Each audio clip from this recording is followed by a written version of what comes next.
Hello friends, आज मैं आप लोगों के साथ स्टेनो 2025 के लिए बिगनर्स के लिए स्ट्रैटेजी थोड़ा सा डिस्कस करने वाली हूँ। क्योंकि आप लोगों को पता होगा जो पेपर नवंबर या दिसंबर में होता था वो अब अगस्त में हो रहा है और अगस्त की स्टार्टिंग में हो रहा है। तो देखा जाए तो अब हमारे पास मुश्किल से पढ़ने के लिए सिर्फ 40 डेज़ है। उसके बाद जो भी बच्चे कुछ दिन है वो मैं पढ़ाई के उसमें इतना कंसिडर करती नहीं हूँ, क्योंकि रिवीजन भी बहुत ज़रूरी है।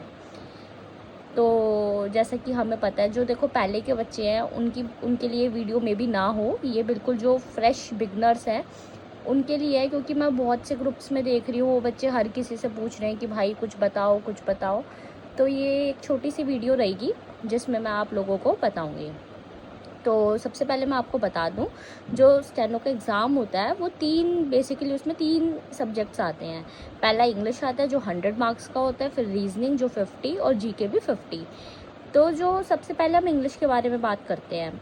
देखो, इंग्लिश के लिए सबसे पहले हमें ग्रामर, अपना जो ग्रामर का पोर्शन है वो पूरा कंप्लीट होना बहुत बहुत बहुत ज़रूरी है। लेकिन उससे एक बहुत बड़ी बात मैं आपको आज बताने वाली हूँ कि बहुत से बच्चे जो क्या गलती करते हैं, वो पहले ग्रामर करते हैं और उसके बाद बाकी चीज़ करते हैं, जो कि सबसे बेकार बात है। मैं ये मान के चल रही हूँ कि आप अभी पढ़ाई को 8 घंटा दे रहे हो, ठीक है। क्योंकि यार देखो, एक बिगनर के लिए ना 10-12 घंटे बैठना बहुत मुश्किल है। इवन मैं 8 घंटे बड़ी मुश्किल से बैठ पाती हूँ, ठीक है। तो मैं ये मान के चल रही हूँ कि आप इंग्लिश को 3 घंटा दे रहे हो 8 घंटे में से, ठीक है। तो मैं उसके हिसाब से आपको बताने वाली हूँ। सबसे पहले आप जो 1.5 है घंटा, वो आप ग्रामर को दोगे, ठीक है। यानी कि 1.5 घंटा आप ग्रामर करोगे। आप अपने हिसाब से देखो, बहुत से यूट्यूब में फ्री में पूरी पूरी प्लेलिस्ट है जहाँ पे उन्होंने पूरी ग्रामर कंप्लीट करा रखी है। आप अपने हिसाब से टीचर चूज़ करो। अगर आप मेरे से कुछ रेकमेंड करना चाहते हो तो वो मैं आपको एक रानी मैम बोलूँगी और एक तरुण ग्रोवर सर बोलूँगी। बाकी आप अपने हिसाब से देख लेना। बाकी जो 1.5 आवर बचेगा उसमें आप ये 4 चीज़ें करोगे। क्योंकि देखो क्या होता है ना, स्टेनो के पेपर में ग्रामर के अलावा, देखो ग्रामर क्या है ना यार, ग्रामर 1-2 महीने में हर कोई कर लेगा और क्वेश्चन इतने टफ आते नहीं है। आएगा वही 1-2 क्वेश्चन बहुत टफ आएगा, उससे इतना कुछ खास फर्क पड़ता नहीं है। लेकिन जो ये 4 चीज़ें हैं ना, ये बहुत ही ज़्यादा बहुत इम्पैक्टफुल चीज़ है। क्योंकि क्लोज टेस्ट में मैंने ये देखा, लोगों के 10 में से 0-0 नंबर आ रहे हैं और यही चीज़ है जो तुम्हें ना कट ऑफ से बाहर कर देती है। तुमने देखा होगा कुछ ऐसे बच्चे होंगे जिसके 200 में से 100 नंबर आ रहे हैं, इंग्लिश में 60 के ऊपर नंबर नहीं आ रहे।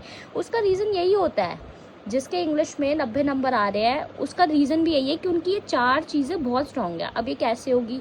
अब मैं तुम्हें बोल दूँ न्यूज़पेपर पढ़ लो, नहीं भाई, न्यूज़पेपर से नहीं होगी, क्योंकि इतना तुम्हारे पास टाइम नहीं है, ठीक है। तो तुम्हें क्या करना है, 1.5 घंटा तो तुमने पहले ग्रामर कर ली। अब 1.5 घंटे में तुम्हें 2 कम से कम क्लोज टेस्ट करने हैं, 2 तुम्हें पैसेज करने हैं, ठीक है। और कम से कम 20 तुम्हें PQRS करने हैं। और इसके लिए एक वीडियो में आपको, एक प्लेलिस्ट है रानी मैम इंग्लिश, आप सर्च करना। उन्होंने क्या कर रखा है ना, कम से कम 20 वीडियो बना रखी है। CGL मेंस के लिए उन्होंने ये वीडियो स्पेशली बनाई थी, जिसमें उन्होंने 1.5 घंटे की उनकी वीडियो होती है और ये 3-4 चीज़ें बहुत अच्छे से, इवन उसमें वोकैब भी है, उन्होंने क्या कर रखा है, कवर कर रखा है, ठीक है। आपको शुरू में ना इन चीज़ों में आपको कोई ग्रोथ नहीं दिखेगी, कोई इम्प्रूवमेंट नहीं दिखेगी, आपको लगेगा आप एक जगह अटक गए हो, पर ऐसा नहीं होता, ठीक है। उसके साथ साथ फिर बात आती है वोकैब की, क्योंकि वोकैब अगर आपकी स्ट्रॉन्ग है तो ही आप क्लोज टेस्ट बना पाओगे।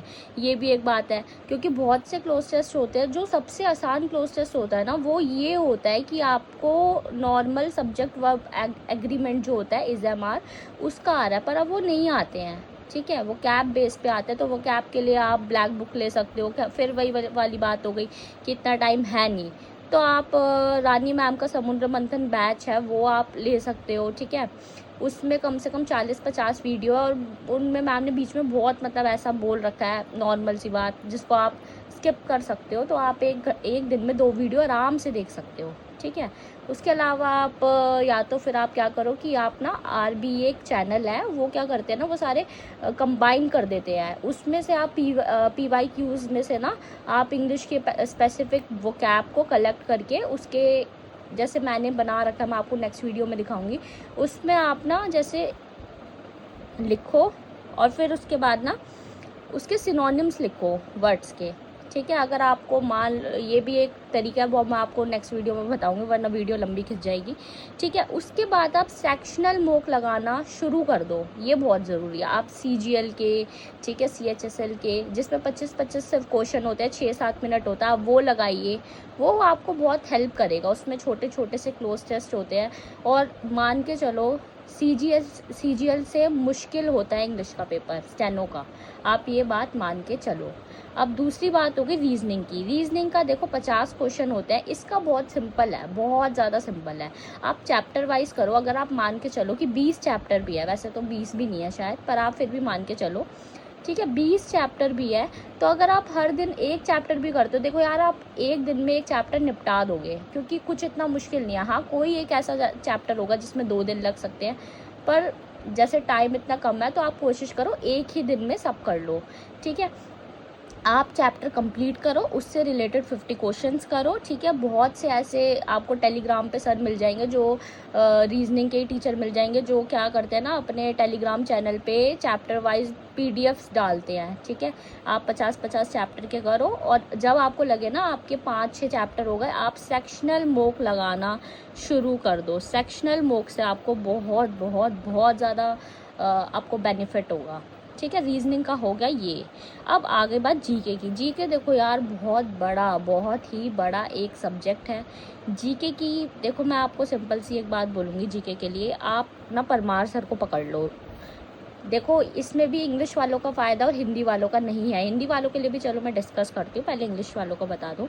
आप PYQ सीरीज शुरू कर दो उनकी, इसमें 30 वीडियोज़ है, ठीक है। अगर आप कोशिश करो यार, आप कम से कम 15 दिन में ये 30 वीडियोस निपटाओ। फिर वही वाली बात है कि टाइम बहुत कम है और आपको करना ही पड़ेगा।